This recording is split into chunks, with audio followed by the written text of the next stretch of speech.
Can I jump in just for a second, Leo? Yeah. Scott, you talk about experimenting a lot, and I'm just wondering, we're listening to your story, and if there's a moment, it's probably impossible, but that moment where you're, a seemingly emergency situation, you're teaching two classes simultaneously.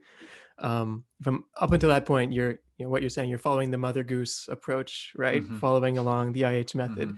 Is that a moment that we can look at and say that, you also said you were at the right place at the right time, but I think we also all agree that a path can open itself to us, but we still have to walk down it.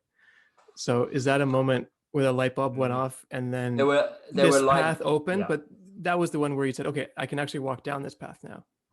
yeah I think there were definitely light bulb moments which didn't necessarily lead to you know a complete change of direction, but they challenged my basic beliefs. And I remember a lesson, for example, in Alexandria. So this was still after the Delta course, but I remember, or was it? Maybe it wasn't. I can't remember. But anyway, I was drilling uh, present perfect, simple as one does, and to Egyptians, which is possible because they don't have anything equivalent in Arabic. So it was an uphill battle because I mean, they actually the default setting for them is the past simple. So it had to be quite ingenious to force them to use the present perfect. So I had this situation, which was I thought rather clever, which was a tourist in Egypt and his guide, and the guide would say was suggesting places to go, and so he said, would you like to see the pyramids? And the tourist would say, no, I've seen them already.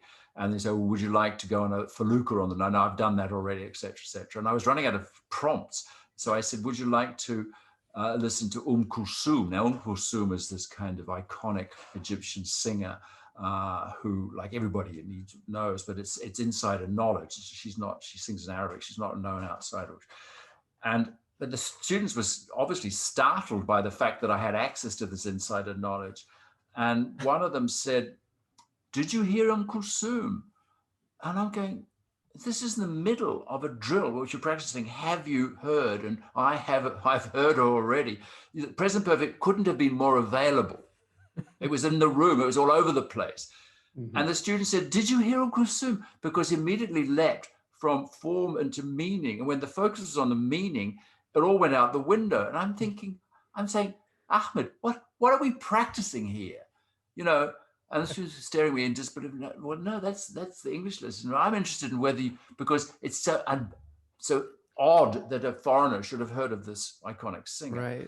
And so he had the means to say, well, have you heard Uncle Zoom? And did you like to sound it? But he didn't. And I was thinking, well, there you go. You see, it doesn't work because you're right in the middle and it's right there and it couldn't be more available and it's not. So something's going on that we don't understand in the human mind. And then maybe Crash is right. Maybe we should just bathe them, in the present perfect and wait 6 months before it pops up. Wow. So these light bulb moments. And I mean, there were a number of them which I started to question what was going on, but there wasn't a viable alternative except the communicative approach. But communicative approach was already being, in a sense, traduced, betrayed by the forces of evil, which was the grammatical syllabus that had been, crushed down for a few years, but it was kind of, I remember Donald Freeman saying that grammar syllabus is like bamboo. You get bamboo in your garden, you cut it back and you cut it back, and then it springs up again next to you. And this was we were just talking before the show about, seemingly vague and ambiguous or interpretable terms in our industry. And we were joking that the communicative approach is the only thing teachers agree on is that nobody knows what it really means. Exactly. It's got as many meanings. And I mean, I think, you see, that's one of the problems. I mean, I was asked to write a chapter for a handbook 2 or 3 years ago, one of these big, huge, fat handbooks. I don't think anybody ever reads, but I put it in it was on applied linguistics, I think. And I was asked to do the one on resisting course books. No, it wasn't that one. It was maybe it was the Graham Hall's one, the Routledge Handbook of English Language Teaching or something. Anyway, I was asked to do the communicative approach, and that really forced me back to look at the whole history of it and where it came from and how far back it went, and also how people were already in the 60s talking about communicative activities, etc. I had no idea. Because I just thought it burst upon the world in 1975 with Wilkins and the Council of Europe and all that. But it had quite a, and also it was firmly grounded in a sort of political ideological development, post-war European philosophical. The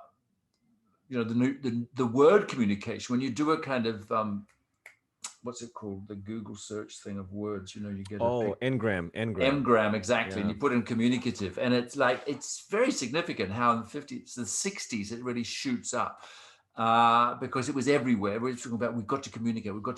By communicating, we can solve all the world's problems. And so the communicative approach was an idea whose time had come, but nobody really knew what it meant. You're right. And I understood it to mean that you learn a language by using it. That's it. You learn a language by using it. You don't learn a language and then use it. You learn a language by using it. It's funny. Experiential. It goes way back to John Dewey and all the whole progressive education movement. Experiential learning. Yeah. Just to go back to the Ngram here, again, I'm a nerd when it comes to those things. 1800s, the word communicative was actually quite frequent, and then it started going down, and it reached the bottom in 1920. And then, as you said, Scott, in the early 40s, that's when it started kind of going up. And now we are in 2020, and it's up there. Mm-hmm. Exactly. I want to go back to our timeline here, because eventually, after all these experiences, you've moved to Spain to run a very successful Delta program with Neil Forrest, whom, according to you, has played a very important role in your practical theory of language teaching. You also had lots of freedom to design the course. This is something that you mentioned before. You were experimenting. And you wanted to envision something different. You had something in mind. So you were having these intense conversations about language that were, according to you, the germ of dogma emerging. And at one point you mentioned that Neil and you together had an insight that a lesson with no problems was not a good lesson because there was no learning. And a lot of this connects to John Hattie's Visible Learning for Teachers as well, which is a fantastic book. So can you tell us more about these conversations? What is your understanding of developing a practical theory of language teaching? How did the germ of dogma emerge from those conversations? And why are lessons with no problems not good lessons? Yeah, well, again, I mean, I was incredibly. Is Neil still working, Scott? Sorry to interrupt. He's retired. He's retired. Yeah. Okay. But no, he was a very formative influence. The conversations that we had, because we were running single-handedly these Delta courses one after the other, sometimes 2 a year, and it was, and as you said, we had an enormous amount of freedom actually to do what we wanted to do. Less freedom, I think, now than instructors have on any of these courses for one reason or the other. But so, and of course it involved a strong practical element of watching these teachers teach in their own schools, spending a lot of time trekking around Catalonia late at night, coming back from watching somebody teaching the present perfect at some barrio school in Girona or whatever. But it was incredibly formative because we spent a lot of time, Neil and I, talking about, what makes a good we're having to assess teachers, and that's one of the hardest things in the world. And one I think I hate, actually. I've never really enjoyed it, but you have to do it. Not just assess them, but then you have to guide them to the, to fulfill their potential. And everybody, has that potential. But a lot of people were blocked because they had come from similar background as I had, for example. Some of them had been trained in the same school we were doing the Delta. They'd done the CELTA there. So, we could see them, they'd come back and say, well, you haven't changed much. What's happened? You've been away 4 or 5 years and you're still slavishly following the course book. So we spent a lot of time chewing the fat over what was going wrong, in a sense, with the lessons we were watching, why there wasn't any communication, when communication was everybody was notionally committed to. Everybody say, oh yeah, I'm a signed up communicative. I've got my communicative language teaching card. And so there was not much communication. Now, and one of the reasons we hypothesized was because there was too much stuff in the classroom. And again, it was just like clear some space, like my Time magazine thing, you know, just clear some space, give them, trust the students. And we were very draconian in our approach. We'd say, no, you cannot take in all those books and photocopies and so on, and those Cuisinart rods and this, that, and the other. You know, you cannot. You've got to go in and you can do one activity from the course book, but then you've got to kind of like, and so it was cruel in some ways, because I mean, nobody can be spontaneous and responsive when they're being observed. I mean, we didn't factor that in. So we're sitting at the back of the room with our, you know, clipboards. There's a story I remember. I think it's apocryphal. I think Adrian Underhill told me this, but of Gattegno, you know, Gattegno of Suggestopedia fame, would sit at the back of the class watching a teacher struggling through their lesson, and he had a card which he would hold up, and on it was written, "Stop teaching." And that's a bit like, we should stop teaching grammar, you know, stop talking, give it, you know, free up the space. So, and I mean, there was resistance clearly, but there was also, we did get the feeling that the message was getting through. And I remember, and people like Adrian Underhill, actually, while I mention him, were visiting us in Spain. There was a trickle of people coming through because he worked for International House. And so he was part of that Steve ecumenistic tradition, etc. So the news was percolating through the other ways of doing things. And I remember, and Adrian has no recollection of this, but he gave a workshop where he wrote a paper once, was why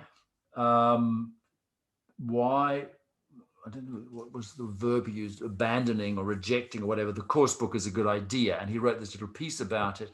And he said, one of the reasons why, you know, moving away from the course book is a good idea is because when you go back to it, you appreciate it more and you use it more creatively or whatever. And I remember that made an impression on me. At the same time, and I've retrieved this, I mean, I've still got it somewhere, when after reading Way and Ways, I produced a kind of my own manifesto of what I felt was the essence of language teaching. And it was in a series of, it was a kind of maxims, if you like, or it was like a manifesto, so you should do this and you shouldn't do that kind of thing. But I felt it was my way of kind of capturing where my thinking was going. And it's so old that it's typewritten. I mean, this is before I even had it. But that was feeding into the teaching. But the thing about Neil, working with Neil was more radical in some ways than I was, because he did really trust. And also he's one of these people who's got the complete, he'll get on, he lives up the coast from Barcelona, so he'd commute in every day, and he'd tell us about these conversations he had on the train. He would just start talking to people in Spanish or Catalan or English or whatever, and he would just have conversations, and sometimes about politics or ecology, and he was like that. He was one of these people who just engaged with people, and he did it with his students, and he taught me a lot about trusting the students and how to get things going so that what emerges in the first 5 minutes of the lesson becomes the lesson, kind of thing. That's an important point.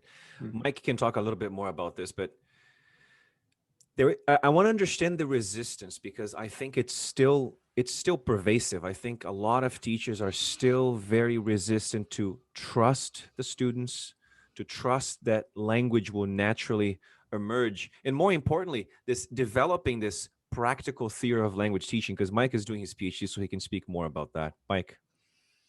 Well, no, I think for me, it just seems like it's a real challenge for a lot of teachers to be vulnerable, right? Like to actually stand up in front of the classroom and feel uncomfortable, and to use those as you've done, right? As teachable moments for yourself, right? And you can have the repertoire there that you build over time, but it's finding where that meshes with the theory and being able to kind of put it into practice. But I think you mentioned something earlier about trusting the students and also recognizing what they bring with them into the classroom.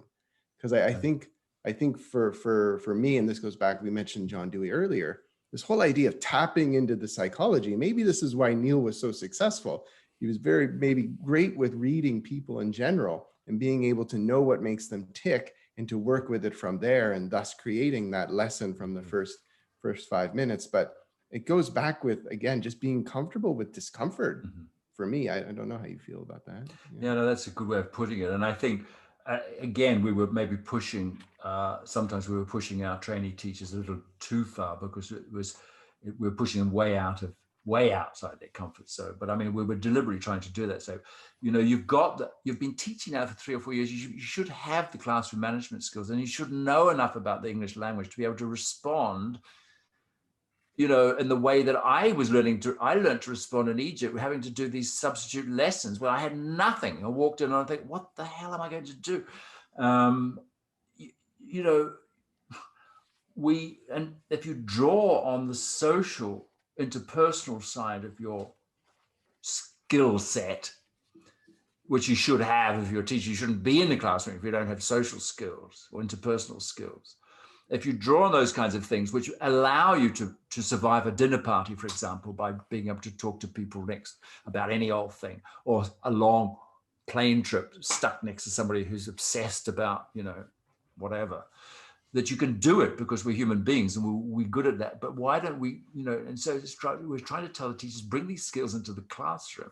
They're not that sophisticated, you know, you just have to respond as if you were having a conversation. The challenge is, and I think this is still the challenge, and I don't deny that it's a big one, is how you take that emergent language and how you do something with it so that the learners feel that they've actually learned something and they just didn't have a conversation.